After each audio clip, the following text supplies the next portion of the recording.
Hello and welcome to Press TV Spotlight. I'm Marzia Hashmi. Thanks so much for being with us.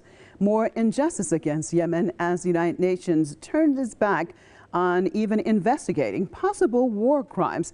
This as the UN Human Rights Council has voted to shut down its war crimes investigations in Yemen.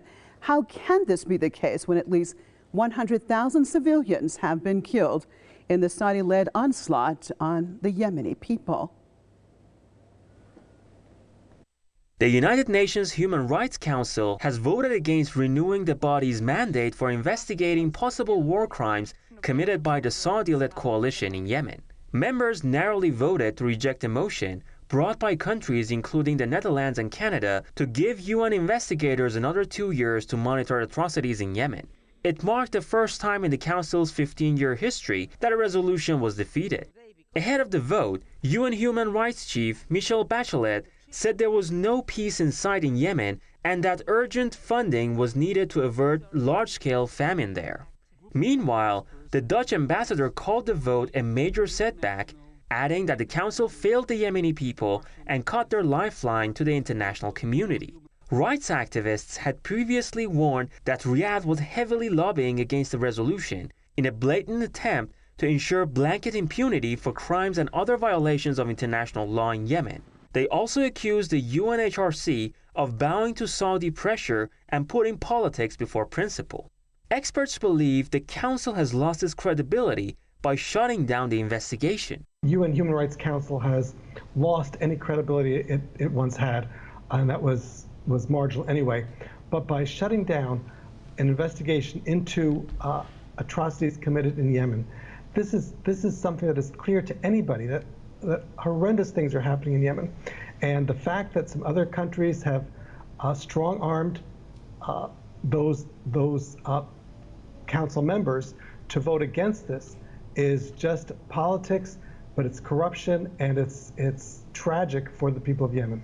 This is not the first time Saudi Arabia has used what many call arm twisting to stop the UN from scrutinizing the Yemen war. Back in 2016, Saudi Arabia was removed from the UN's list of children's rights violators after Riyadh threatened to cut off crucial funding to the world body. The Saudi-led war on Yemen has claimed tens of thousands of lives and displaced millions, resulting in what the UN describes as the world's worst humanitarian crisis. The coalition, which is logistically and militarily supported by the West, especially the US and the UK, has repeatedly bombed schools, hospitals and other civilian facilities during its 7-year onslaught. The United Nations has in the past been criticized for its inaction against Riyadh, but the latest move by the Human Rights Council seems like giving a green light to Saudi Arabia and some of its regional allies to continue their atrocities against impoverished Yemen with impunity. I'd like to welcome my guests to this program, Director of Institute of Contemporary Islamic Thought, Mr. Zafar Bangash out of Toronto.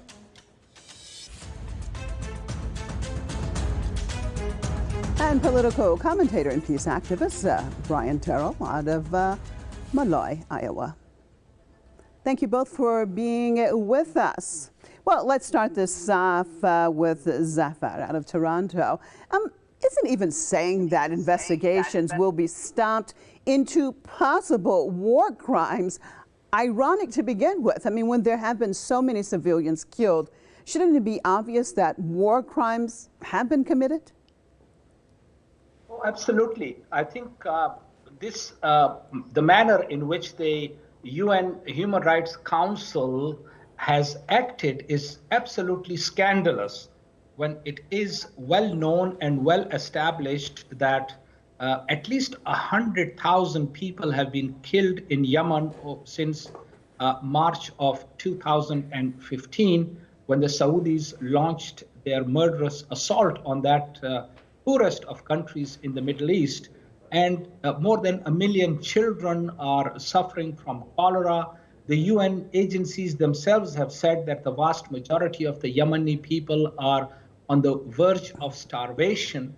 And for the UN Human Rights Council now to vote to end the investigation into Saudi crimes is absolutely scandalous.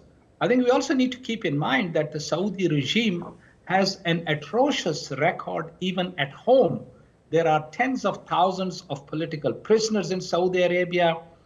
Dissidents are murdered, they are shot to death, they are executed. All kinds of other oppressions are taking place inside Saudi Arabia. But in terms of its crimes in Yemen, I think it is well established. I mean, the UN itself has said that there have been hundreds of thousands of casualties over there. The UN itself has said that there is mass starvation, that children are suffering terribly. So to stop this investigation into Saudi war crimes makes a mockery of the UN Human Rights Council and the manner in which it conducts its business. Well, Brian, Yemen has actually just commemorated an attack on a funeral procession 5 years ago where over 100 people were killed. How can the Saudis get away with that and such an act not be considered a war crime? Well, yeah, it is certainly that was one crime of many, and I think what it comes down to is the U.S. and other Western countries, the arms manufacturers, are making a lot of money off of this, and a investigation into the war crimes is inconvenient, to those. Back a year ago, earlier this year, when it appeared that the United States, President Biden was talking about cutting off the weapons flow to the Saudis, and the head of CEO of Raytheon Corporation told his stockholders, peace is not going to break out anytime soon in the Middle East, and we will continue to see this an area of continued growth. I think it's also the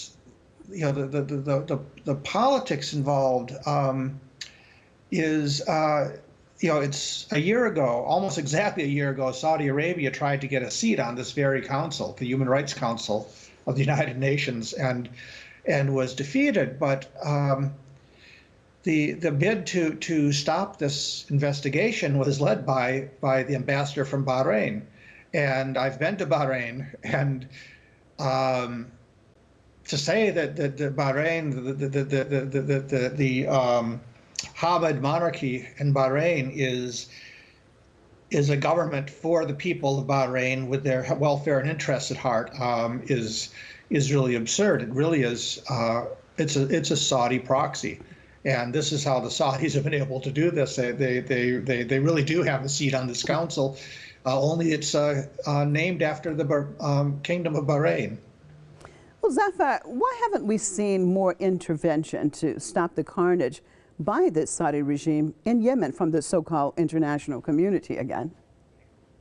Well, basically, as Brian pointed out, it has a lot to do with the sale of weapons.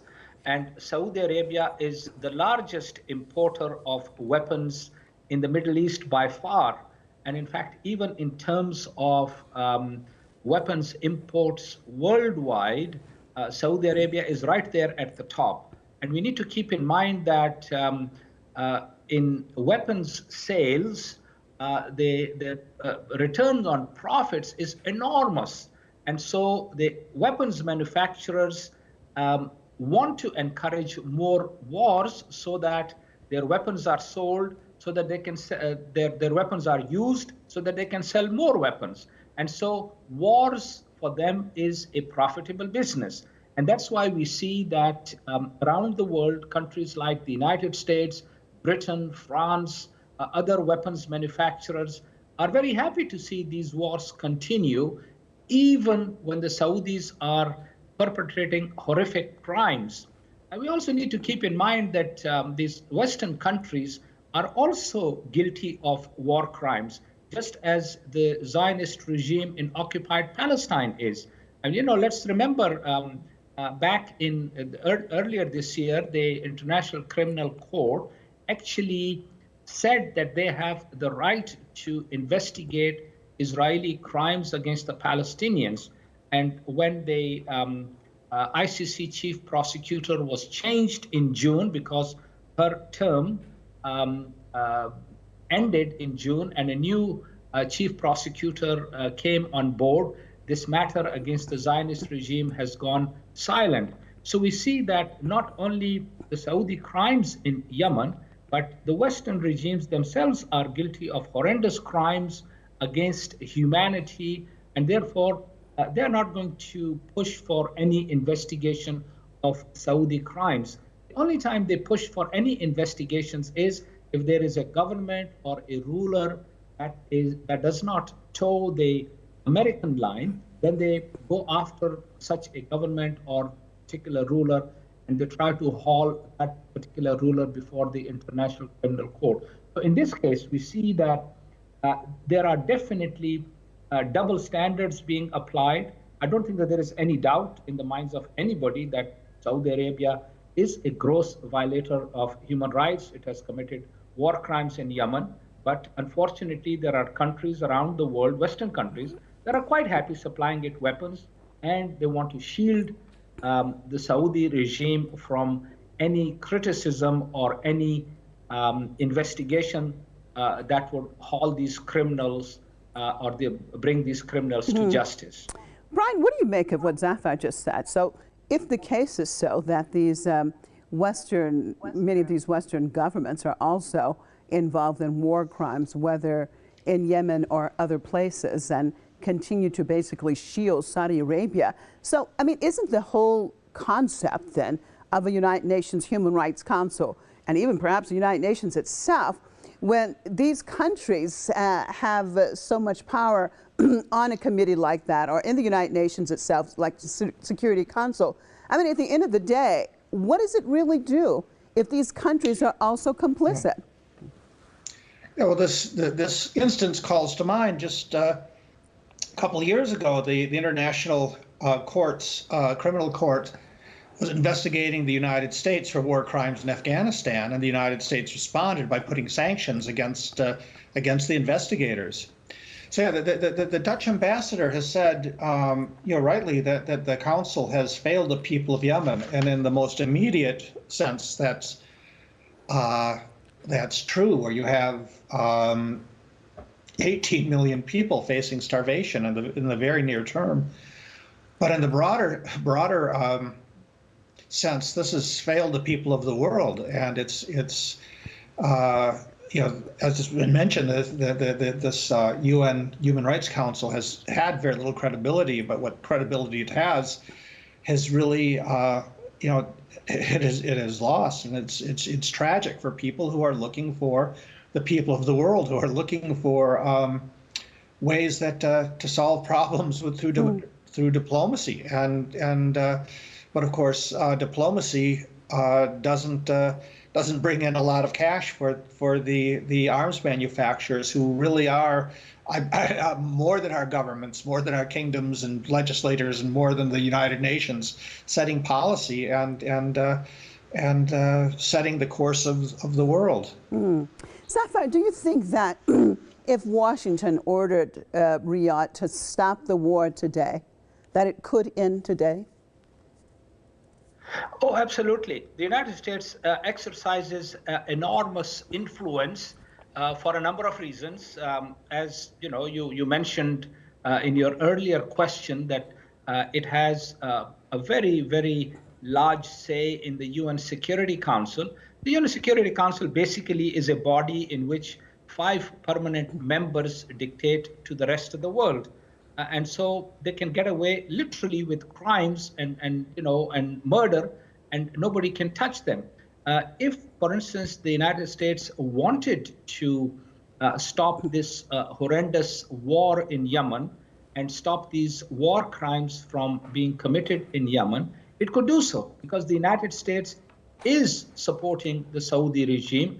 It is providing intelligence information. It is, in fact, providing identifying targets for the Saudis to hit, although the Saudis are so incompetent that they often fail to hit military targets, and they target civilian populations, schools, hospitals, grain depots, and so on. The list is endless. I mean, the number of crimes that the Saudis have perpetrated in Yemen is absolutely horrendous. It is well known. It is well documented.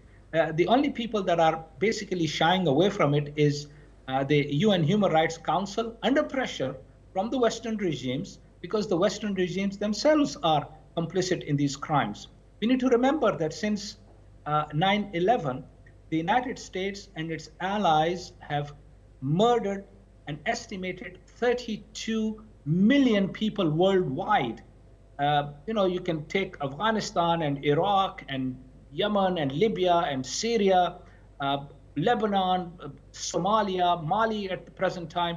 In all of these countries, horrendous crimes are being perpetrated by the Western regimes. And this is well documented. This is not something, this is an Australian professor who did the analysis, and he came up with the figure of 32 million, largely civilians killed over the last 20 years. So what we are witnessing is that worldwide, all of these regimes are perpetrating these horrific crimes. And so in that sense, they are complicit in the Saudi crimes in Yemen as well. And that is why the US, although it has the power and the authority to stop these crimes, it doesn't want to do so, as we mentioned earlier, because if the war in Yemen ended, then who's going to be selling weapons to Saudi Arabia? The Saudis would not need any more weapons. And so it has to do with selling weapons. It has to do with Saudi Arabia serving as a cash cow. And it has to do with keeping that entire Middle East region unstable so that the Zionist regime can continue to maintain its hegemony, and the people of the region, that is the Middle East, continue to pay a very, very heavy price. You just made interesting points, Zafar. And Brian, so if it is the case, as Zafar has said, that basically, obviously, Washington could make this war end, so is it in the U.S.'s strategic interest to keep this war going? I mean, Zafar just talked about, and you also mentioned about, as far as selling arms, but at the end of the day, does it help the United States strategically to continue this war against Yemen? No, it doesn't help the people of the United States. It doesn't help what really are U.S. interests. What it helps is the arms industry, and it's the people of the United States in various ways, not as dramatically immediately as the people of Yemen, but we're in a country with a decaying infrastructure. We have we are the industrialized country with the most inept healthcare, education system.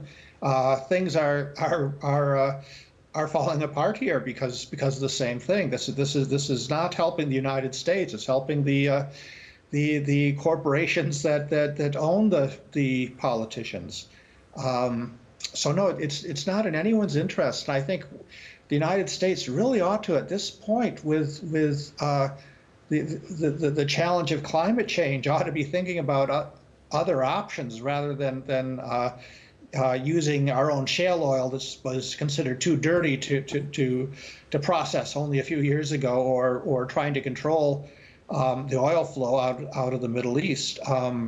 We need to be finding alternatives, and that would be to the interest of the United States, of its people, but it would be very hard on the arms manufacturers and the U.S. based petroleum industry. Well, Zafar, we have seen the Yemenis be resilient in fighting back and trying to resist the Saudi-led onslaught. Do you think that the more the Yemenis feel that injustice is being waged against them by the Saudis and their supporters, the more defiant the Yemenis have become? Oh, absolutely. In fact, the people of Yemen have demonstrated over the last 6.5 years or so that they will not tolerate foreign aggression. They have shown remarkable resilience despite the fact that they are extremely poor. They have paid a very heavy price, but they are now hitting back. And I think this is something that we need to look at in the broader context, in the sense that when people are under oppression, when people are getting killed, they are being bombed, crimes are being committed against them, they are left with absolutely no choice but to fight back. And I think in case of Yemen, and we saw earlier in Afghanistan as well, where the people fought against the US and its allies for 20 years, ultimately driving the U.S. out of Afghanistan, although it cost the U.S. $2.26 trillion, and all of that money has gone down the drain. But in case of Yemen, the Yemenis are putting up very stiff resistance, and they're also targeting vital military installations inside Saudi Arabia. And I think the time is getting closer when the Yemenis would be able to get rid of this Saudi aggression, to defeat the Saudi aggressors completely, and perhaps even as a bonus to get rid of the ruling corrupt Saudi family, because they have been a bane not only for the people of Saudi Arabia, but virtually the entire Muslim world. And so that day, we hope, is sooner rather than later, but definitely we salute the Yemeni people for their courageous resistance in the face of enormous odds. Well, Brian, in your perspective, I mean, is there any solution to this Saudi onslaught other than the resistance by the Yemenis? Because obviously the so-called international community has failed the Yemeni people. Do they have any alternative but resistance? Well, I'd like to. I think what's needed, and I don't want to be pessimistic about this. I'm actually hopeful against hope that the people of these Western countries, the people of the United States and other countries, have to confront their own governments, and we have to demand change. That we're the Yemeni people rising up. We applaud their courage, but it's going to need, as an American citizen, I have to say we really need to make changes here, and this is what our responsibility is. And also, I'd like to take issue with the idea that the $2.2 trillion went down the drain in the United States from the Afghan war. That $2.2 trillion went into the pockets of certain people and certain institutions here in the United States and other places around the world, and that's what it was intended to do. And that's what the U.S. involvement and the Saudi war in Yemen is intended to do too. It's a cycle. It's not intended to end. And if it's going to end, it has to end because people rise up and demand and put a stick in the spoke of that wheel, because it's just going around and around and around, and the fate of the world is really in balance. I mean, Brian, basically what you're saying is that the people have lost on both sides of the spectrum, that the Afghans have lost their lives, the Yemenis are losing their lives, and the Americans, their lifestyle is getting worse and worse. On that note, I'd like to thank both of you for being with us on the Spotlight. The Director of Institute of Contemporary Islamic Thought, Zafar Bangash, out of Toronto, and political commentator and peace activist Brian Terrell out of Maloy, Iowa. And as always, viewers, we appreciate you being with us on another Spotlight. I'm Marzia Hashimi signing out for myself and all the crew right here in Tehran. Hope to see you right here next time.